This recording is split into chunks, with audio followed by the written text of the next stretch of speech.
Maka yang sering kita sampaikan kepada panitia santunan anak yatim, lebih baiknya kalau memang di situ ada anak-anak yatim yang kiranya mereka sudah balik atau Anda khawatir mereka balik, lebih baiknya ketika menggalang dana Anda katakan kepada para donatur untuk santunan anak yatim dan duafa.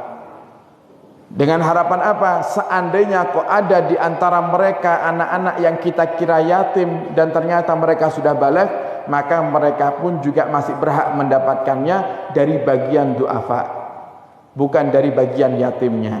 Tapi kalau Anda katakan ini santunan khusus anak yatim, maka semua yang diberi harus yatim semuanya.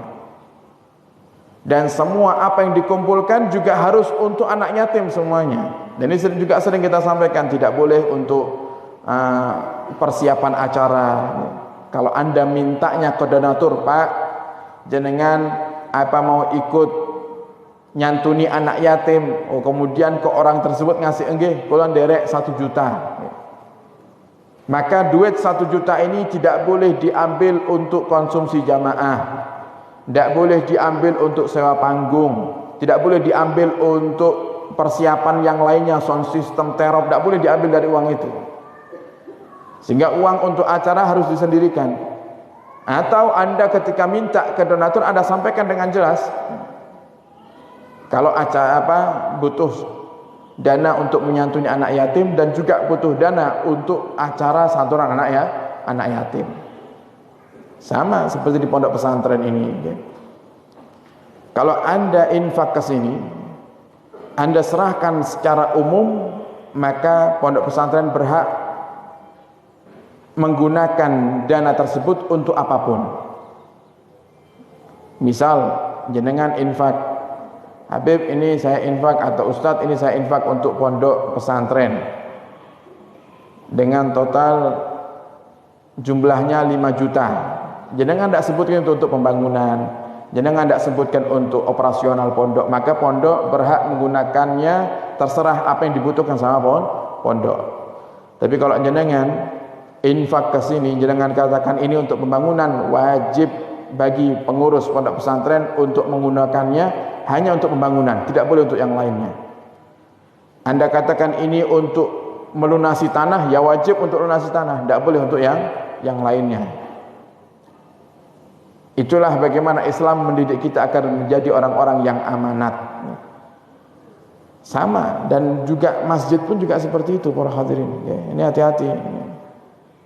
Kadang ada acara itu, acara kampung, acara desa, karpetnya pinjam karpet masjid. Nah, ini sering itu terjadi. Karpetnya pinjam karpet masjid. Tidak boleh. Itu hanya untuk masjid saja. Semua milik masjid hanya boleh dipergunakan untuk segala sesuatu yang ada kaitannya dengan masjid. Tidak ada kaitannya dengan masjid, tidak boleh digunakan. Apapun itu. Mau salonnya, sound systemnya, speakernya masjid. Makanya sampai Nabi katakan, siapa orang yang mengumumkan barangnya yang hilang dengan di masjid, maka Allah tidak akan temukan dia dengan barang yang dia inginkan. Allah tidak akan kembalikan barang yang hilang. Siapa orang yang menggunakan masjid untuk perantara mencari barangnya yang hilang, barangnya tidak akan ketemu, kata Nabi Muhammad SAW. Nah, ini kan satu isyarat.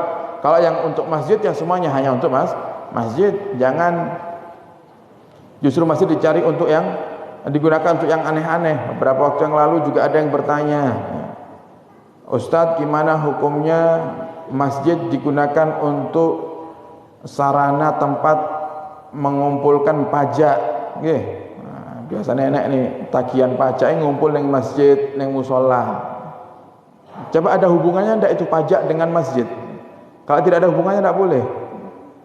Apalagi urusan dunia, ndak boleh.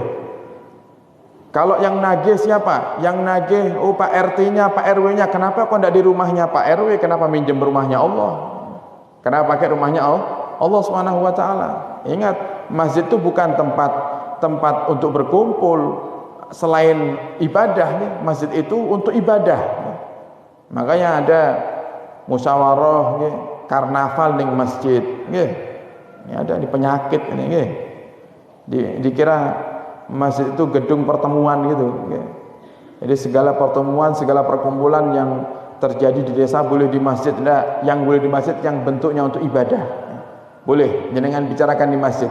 Karena membicarakan dunia di masjid, yang pertama itu bukan adab yang baik, yang kedua yurisul faqr, bikin fakir. Bicarakan dunia yang halal di masjid itu bikin fakir. Jenengan ngobrol masalah bisnis di dalam masjid, justru bukan berhasil bisnisnya, akan bangkrut bisnisnya, bikin fakir kata para ulama. Apalagi yang dibicarakan maksiat, ya. Tambah bukan fakir malah tambah nyungsep, you know, kan? Nah, jadi hati-hati, harus paham tata krama untuk menggunakan masjid.